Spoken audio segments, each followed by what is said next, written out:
Assalamualaikum warahmatullahi wabarakatuh. Kembali di Ternak Sukses Channel, bos. Kali ini saya akan membahas cara memulai beternak bebek yang baik di kandang kering ya, bos, terutama. Ini poin-poinnya aja. Mungkin kalau para peternak senior melihat konten saya ini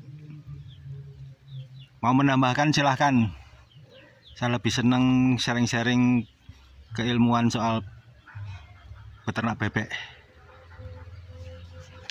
Nah, apa aja sih yang perlu dipersiapkan untuk memulai beternak bebek bagi pemula seperti saya? Saya juga pemula, saya juga kemarin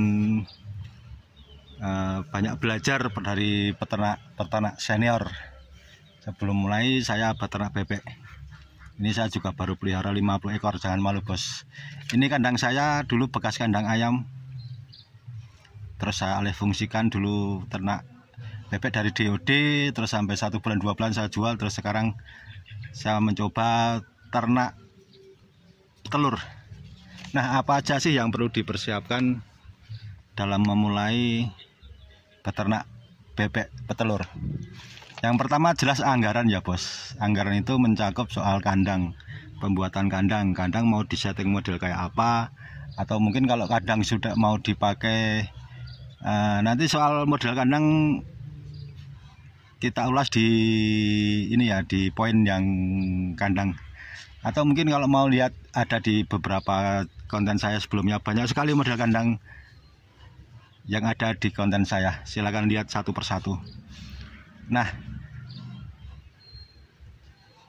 anggaran yang perlu dipersiapkan pertama adalah pembuatan kandang, lalu persiapan untuk pembelian bibitnya, dan terutama untuk persediaan pakannya. Nah, ini yang perlu diperhatikan. Jadi mau pelihara 20 ekor, 50 ekor, 1.500, itu menyangkut soal anggaran. Besar kecilnya tergantung kandang, apakah membangun dari awal atau kandang dari yang sudah tersedia perlu renovasi atau enggak. Jumlah bebeknya itu juga berpengaruh di anggaran, makanya perlu dihitung sejak awal, bos. Nah, yang kedua adalah lokasi kandang. Nah, ini kayak saya ini ada di tengah sawah nih, sawah sudah kering kerontang.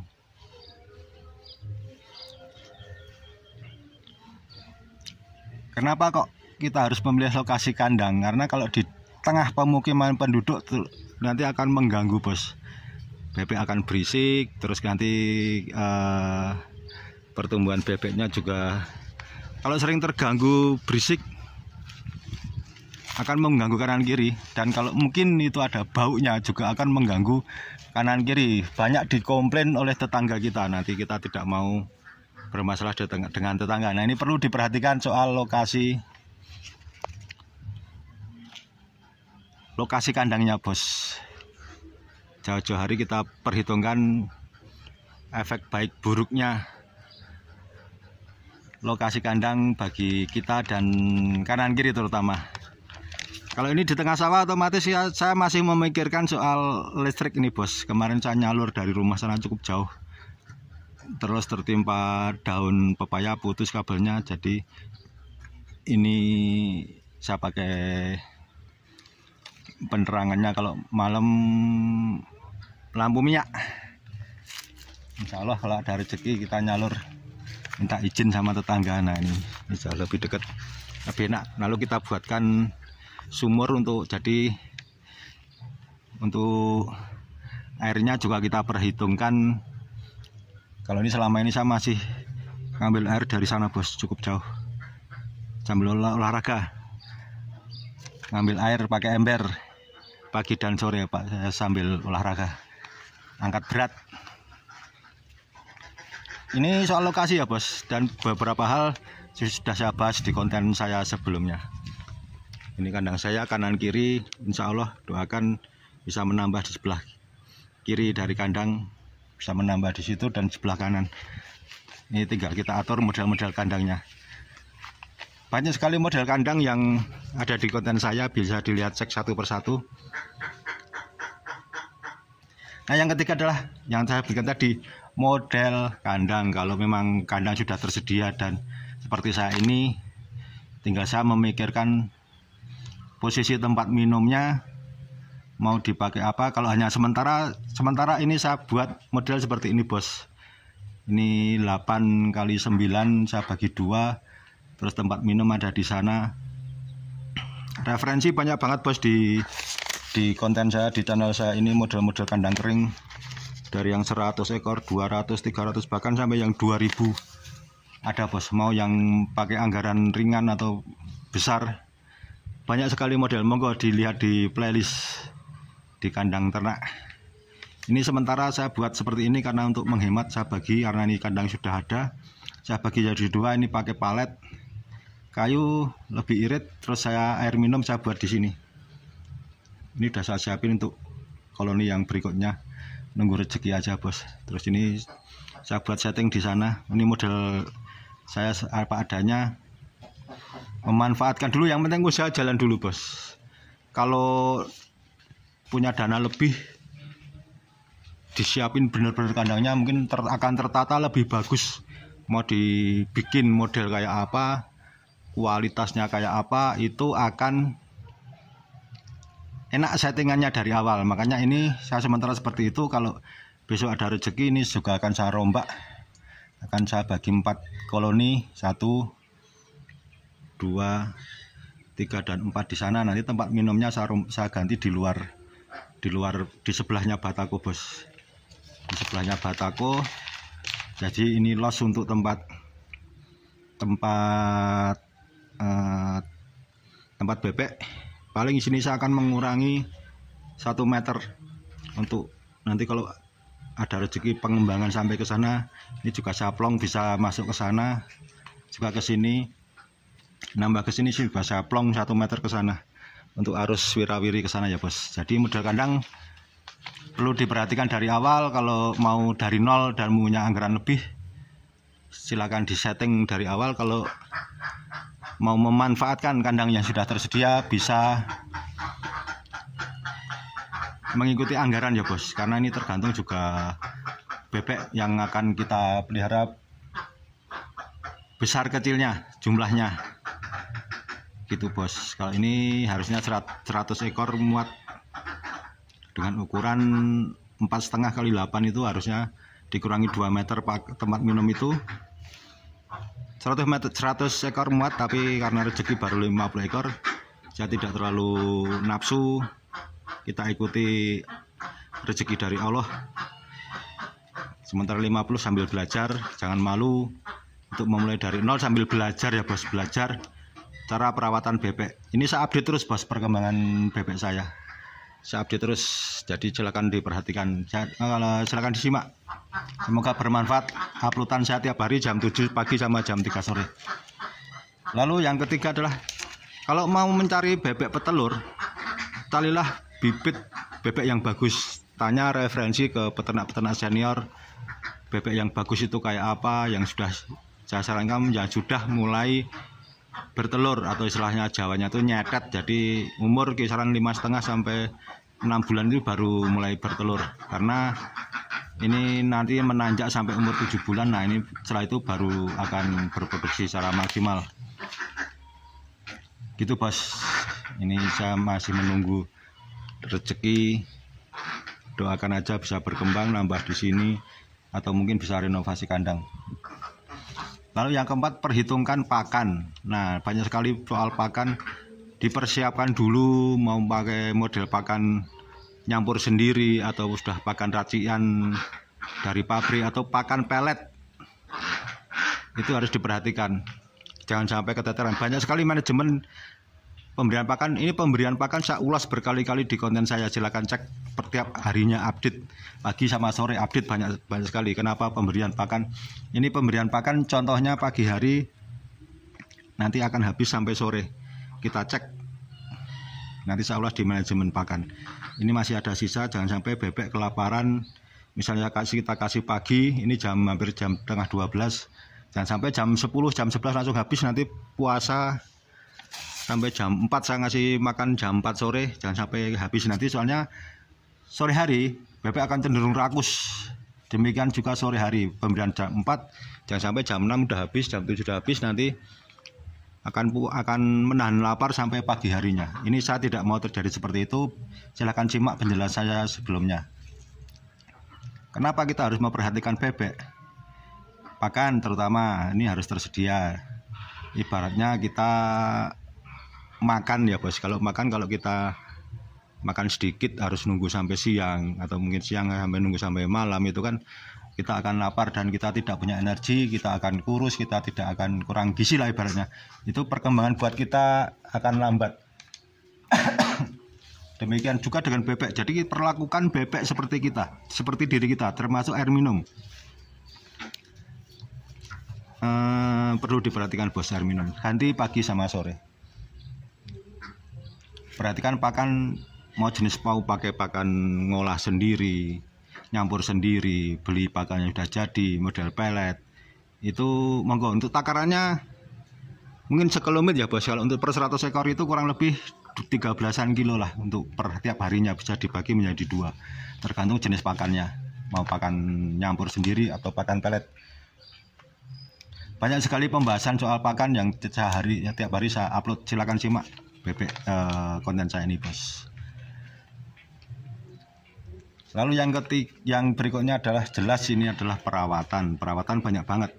Perawatan itu kita perhatikan kondisi kesehatan, ada yang sakit atau enggak. Kalau sakit ya kita sendirikan. Ada yang nanti setelah kita tahu kondisi bebek, akan perlahan kita akan tahu bebek satu persatu bos.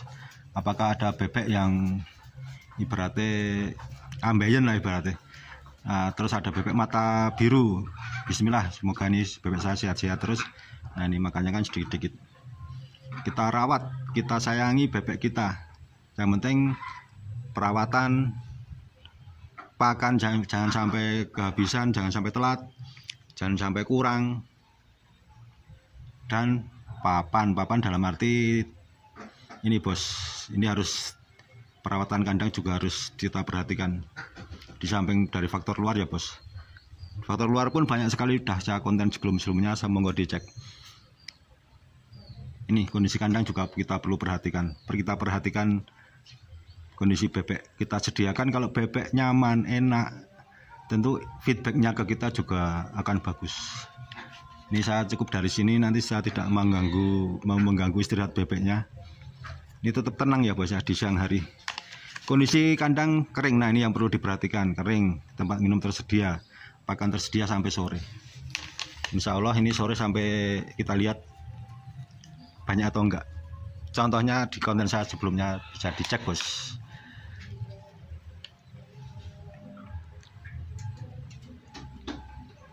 Berikutnya yaitu setelah beberapa hal tersebut kita tentu saja mengharapkan produksi dari telur. Nah ini yang perlu diperhatikan. Kalau kita melihara kecil pun kita harus pintar-pintar menjual bos, menjual telurnya. Ini alhamdulillah banyak saya beredar ke penjual bakmi, ada yang diambil tetangga. Ini sudah hari yang ke-7, telur saya sudah, telur bebek ya, bukan telur saya, telur bebek sudah habis diambil tetangga sama teman-teman yang membutuhkan telur bebek. Ini diperhatikan bos, kalau jumlah kecil itu pun mungkin bisa jual cepat ya bos. Tapi kalau untuk 1000-an 2000 ini langsung 1000 2000 atau 500 itu kita perlu perhatikan. Begitu bebek udah bertelur maksimal, kita mau buang telurnya itu gimana, mau kita jual telurnya bagaimana, itu sejak awal kita perhatikan. Kita cari relasi atau mungkin nanya ke teman-teman yang peternak senior.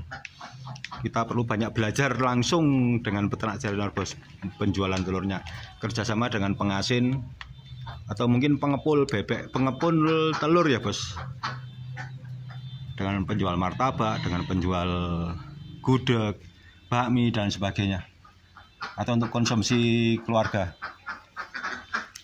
Ini yang perlu diperhatikan bos. Ini saya posisi di sini, nggak perlu saya masuk, nanti nggak stres.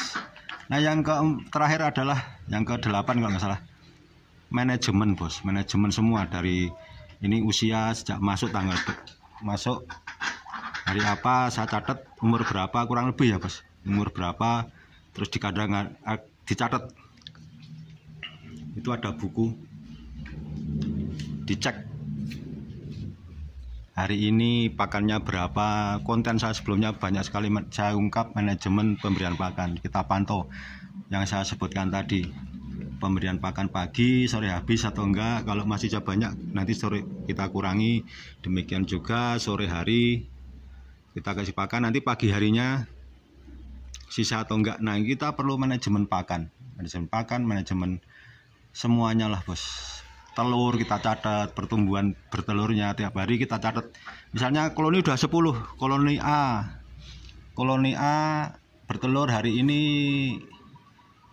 misalnya 50 ekor, bertelur 40, terus hari berikutnya 30. Itu perlu kita catat, karena ini akan terjadi titik di mana akan stagnan kapan, bertelur cuma di angka seperti itu, terus nanti akan naik lagi, terus masa akhir akan cenderung menurun. Nah, ini manajemen pakan, telur, dan mungkin bebek ya bos. Kita kalau sudah memasuki masa akhir mau dikemanakan, nah ini perlu kita buat pembukuan, kita catat. Nah, ini sangat penting sekali, walaupun ini baru 50 ekor, pembukuan tetap saya lakukan, karena saya banyak belajar dari para peternak senior bos. Insya Allah mereka terbuka. Ini saya catat pakannya pagi sore, saya catat campurannya apa aja, saya catat. Silahkan simak di channel, di konten-konten saya sebelumnya. Mungkin beberapa hal poinnya itu ya bos, silahkan disimak konten-konten saya sebelumnya. Kandang banyak sekali referensi, terus pakan ada banyak referensi model-modelnya. Pakan jadi, nyampur sendiri, pakan pelet, racian sendiri, banyak sekali. Ada yang pakai roti tawar juga ada, gitu bos.